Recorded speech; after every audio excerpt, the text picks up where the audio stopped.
আসলে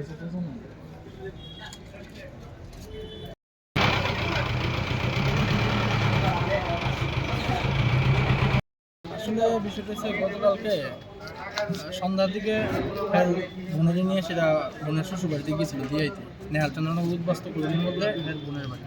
তো ওইখান থেকে সাড়ে 7টা হবে মনে হয়।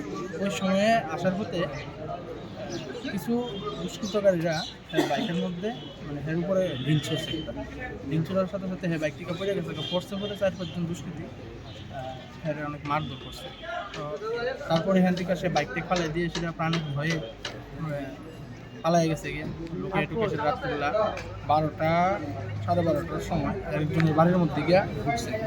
ওই ভদ্রলোকের নাম হলো জ্যোতিষ্ণ। পরদিন সকালবেলা আজকে সকালে জ্যোতিষ্ণ সহ বাড়িতে নিয়ে যাওয়া হয়েছে। ওইখান থেকে ডাক্তার দেখাইয়া এখন আইসি আমরা।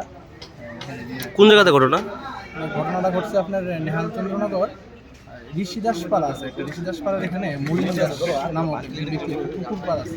মানে ওনার উপরে আক্রমণ করার কারণ কি কারণ? পলিটিক্যাল বিষয় এছাড়া তো কারণ ছেলেরা তো এরকম কোনো রকম ইয়ে নেই, পাড়ার মধ্যেও একটা ভালো একটি ইয়ে আছে। কি পার্টি করে দেন? CPIM party. কি নাম? তার নাম হলো রতন শুক্ল। যারা আক্রমণ করছে তারা কি চিহ্নিত করতে পারছেন আপনারা? না, কারণ অন্ধকারের কারণে ওই জায়গাটাতে চিহ্নিত করতে পারছি না। কিন্তু কইছে 4-5 লোক আসছিল। এখন আমরা এফআইআর করতে আইছি।